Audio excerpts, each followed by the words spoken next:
ಎಲ್ಲ ಸ್ವಾದವ ಬಲ್ಲ ರಸಿಕರಿಗೆಂದು ರೋಗವಿಲ್ಲ. ನಾಲಿಗೆಗೆ ರುಚಿ ರುಚಿ, ನಾಸಿಕಕ್ಕೆ ಘಮ ಘಮ, ಸವಿ ಸಮಾಗಮ ಬಲೆ ಬೊಂಬಾಟ್. ಸಮ ಸಮ ತೂಕ ಪರಿಮಳ ಪಾಕ, ಅಂತಹ ಭೋಜನಕ್ಕೆ ಸಾಧ್ಯ ಇಲ್ಲ. ಕಣ್ಣಿಗೆ ಹಿತ, ಮನಸ್ಸಿಗೆ ಖುಷಿ, ಸಿಕ್ಕರೆ ಬದುಕೆ ಬಲು ಬೊಂಬಾಟ್. ಊಟದ ಎಲ್ಲ ಸ್ವಾದವ ಬಲ್ಲ ರಸಿಕರಿಗೆಂದು ರೋಗವಿಲ್ಲ. ಸಮ ಸಮ ತೂಕ ಪರಿಮಳ ಪಾಕ, ಅಂತಹ ಭೋಜನಕ್ಕೆ ಸಾಧ್ಯ ಇಲ್ಲ.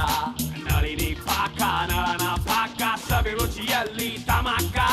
ಬೊಂಬಾಟ್ ಭೋಜನ, ಬೊಂಬಾಟ್ ಭೋಜನ, ಬೊಂಬಾಟ್ ಭೋಜನ. ಬೊಂಬಾಟ್ ಭೋಜನ ವೀಕ್ಷಕರಿಗೆಲ್ಲ ಸಿಹಿ ಕೈ ಚಂದ್ರ ಮಾಡುವಂಥ ವಿನಯಪೂರ್ವಕ ಪ್ರೀತಿಪೂರ್ವಕ ನಮಸ್ಕಾರಗಳು. ನಮ್ಮ ಬೊಂಬಾಟ್ ಭೋಜನ ಕಾರ್ಯಕ್ರಮಕ್ಕೆ ನಿಮ್ಮೆಲ್ಲರಿಗೂ ಸ್ವಾಗತ ಸುಸ್ವಾಗತ. ಇವತ್ತು ನಾನು ಜಗನ್ಮೋಹನ ಪ್ಯಾಲೇಸ್ ಮುಂದೆ ಬೊಂಬಾಟ್ ಭೋಜನ ಕಾರ್ಯಕ್ರಮದ ವಿಶೇಷ ಎಪಿಸೋಡ್ ಮಾಡ್ತಾಯಿದ್ದೀನಿ. ಯಾಕೆಂದರೆ ದಸರಾ ಎಪಿಸೋಡ್ಸ್ ಮಾಡ್ತಾಯಿದ್ದೀನಿ. ಇವತ್ತು ಕೂಡ ದಸರಾ ಹಬ್ಬ. ದಸರಾ ಹಬ್ಬದಲ್ಲಿ ನಾವು ದಸರಾ ಬಗ್ಗೆ ಮಾತಾಡ್ತಾ, ದಸರಾ ಬಗ್ಗೆ ಎಷ್ಟು ಮಾಹಿತಿಗಳನ್ನು ತಿಳ್ಕೊಳ್ತಾ, ಸ್ಪೆಷಲ್ಲಾಗಿ ಒಂದು ಸ್ವೀಟ್ ಮಾಡಬೇಕು ಅಂತ ತೀರ್ಮಾನ ಮಾಡಿ ಬಂದೀನಿ. ಇವತ್ತು ಕೂಡ ನಮ್ಮ ಅಭಿಮಾನಿಯೊಬ್ಬರು ಬಂದಿದ್ದಾರೆ. ಅವರು ರೆಗ್ಯುಲರ್ ನಮ್ಮ ಕಾರ್ಯಕ್ರಮವನ್ನು ನೋಡ್ತಾರೆ, ಇಷ್ಟಪಡ್ತಾರೆ, ಪತ್ರಗಳನ್ನು ಬರೆದಿದ್ದಾರೆ. ಅವರು ಕೂಡ ಮೈಸೂರಿನವರು.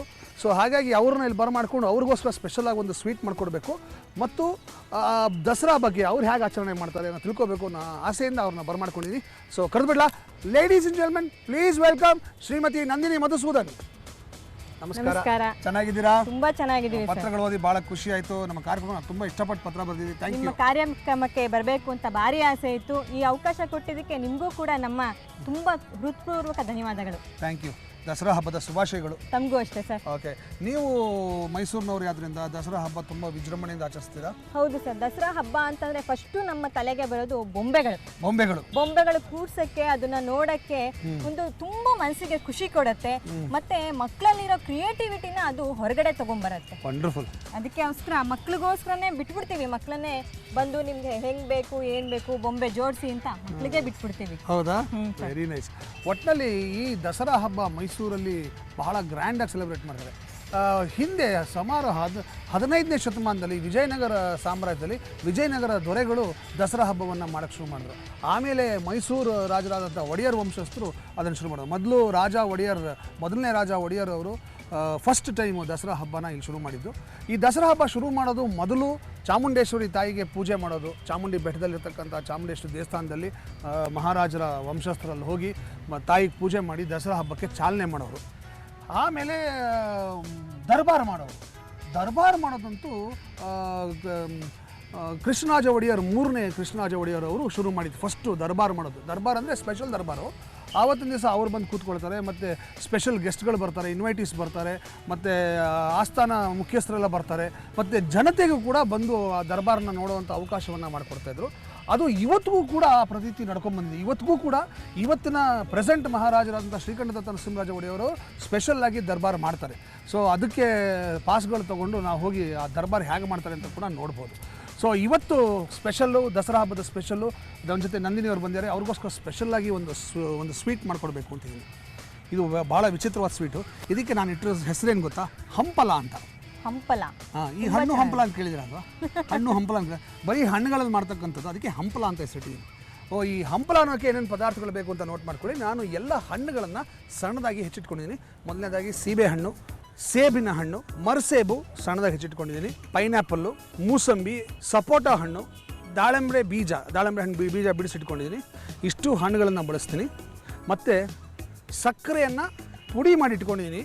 1 ಕಪ್ಪಷ್ಟು ಸಕ್ಕರೆನ ಹಾಗೆ ಇಟ್ಕೊಂಡಿದ್ದೀನಿ. ಹಾಲು ಕುದಿಯೋಕ್ಕಿಟ್ಟಿದ್ದೀನಿ. ಮತ್ತು ಹಸಿ ಹಾಲಿಗೆ ಸಕ್ಕರೆ ಹಾಕಿ ಕರಗಿಸಿಟ್ಟಿದ್ದೀನಿ. ಬ್ರೆಡ್ ಬಳಸ್ತೀನಿ, ಏಲಕ್ಕಿ ಪುಡಿ, ಆಮೇಲೆ ಕಸ್ಟರ್ಡ್ ಪೌಡರ್. ನೀವು ಡಿಪಾರ್ಟ್ಮೆಂಟಲ್ ಸ್ಟೋರ್ಸ್ಗೆ ಹೋಗಿ ಕಸ್ಟರ್ಡ್ ಪೌಡರ್ ಬೇಕು ಅಂತ ಕೇಳಿದ್ರೆ ಸಿಗುತ್ತೆ. ಆ ಕಸ್ಟರ್ಡ್ ಪೌಡ್ರಲ್ಲಿ ಕಸ್ಟರ್ಡ್ ಮಾಡೋದು ಹೇಗೆ ಅಂತ ಹೇಳ್ಕೊಟ್ಟು ಅದನ್ನೇ ಸ್ವೀಟ್ಗೂ ಬಳಸ್ತೀನಿ. ಒಂದು ವೇಳೆ ಕಸ್ಟರ್ಡ್ ಮಾಡೋದು ಬೇಡ ಅಂದರೆ ಕಂಡೆನ್ಸ್ಡ್ ಮಿಲ್ಕ್ ಹಾಕಿದ್ರು ನಡೆಯುತ್ತೆ, ಅಥವಾ ಬಾಸುಂದಿ ಹಾಕಿದ್ರು ನಡೆಯುತ್ತೆ ಈ ಸ್ವೀಟ್ಗೆ. ಓಕೆ, ಸೊ ಇವೆಲ್ಲ ನಮ್ಮ ಇವತ್ತಿನ ಸ್ಪೆಷಲ್ ಹಂಪಲ ಮಾಡೋದಕ್ಕೆ ಬೇಕಾಗಿರತಕ್ಕಂಥ ಪದಾರ್ಥಗಳು. ಈಗ ಈ ಹಂಪಲ ಮಾಡೋದು ಹೇಗೆ ಅಂತ ಹೇಳ್ಕೊಡ್ತೀನಿ. ಫಸ್ಟು ಕಸ್ಟರ್ಡ್ ಮಾಡೋಣ. ಸೊ ಕಸ್ಟರ್ಡ್ ಮಾಡೋಕ್ಕೆ ಈ ಕಡೆ ಹಾಲು ಕುದಿಯೋಕ್ಕಿಟ್ಟಿದ್ದೀನಿ. ಈ ಕಡೆ ಒಂದು ಬೌಲ್ಗೆ ಕಸ್ಟರ್ಡ್ ಪೌಡರ್ ಹಾಕೋತೀನಿ. ಒಂದು 3 ಟೇಬಲ್ ಸ್ಪೂನ್ ಕಸ್ಟರ್ಡ್ ಪೌಡರ್ ಹಾಕಿ, ಅದಕ್ಕೆ ಹಾಲು ಹಾಕಿ ಅದನ್ನು ಕಲಿಸ್ತೀವಿ.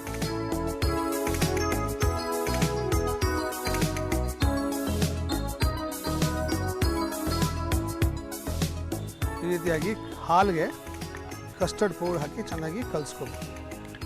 ಓಕೆ, ಇದನ್ನು ಈ ಕಡೆ ಇಡೋಣ. ಒಂದು ಬೌಲ್ಗೆ ಎಲ್ಲ ಹಣ್ಣುಗಳನ್ನು ಹಾಕೋಣ.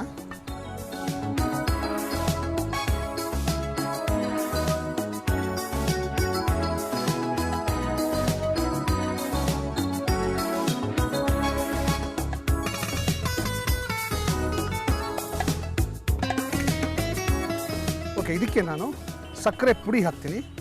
ಸಕ್ಕರೆನ ಪುಡಿ ಮಾಡಿ ಇಟ್ಕೊಂಡಿರೋದು ಮತ್ತು ಏಲಕ್ಕಿ ಪುಡಿ. ಈಗ ಇದನ್ನೆಲ್ಲ ಮಿಕ್ಸ್ ಮಾಡಬೇಕು. ನಾನು ಇದನ್ನು ಮಿಕ್ಸ್ ಮಾಡಬೇಕು. ಈ ಕಡೆ ಹಾಲು ಚೆನ್ನಾಗಿ ಕುದಿಬೇಕು. ಅಷ್ಟರಲ್ಲಿ ನಿಮ್ಮೆಲ್ರಿಗೂ ಒಂದು ಬ್ರೇಕು.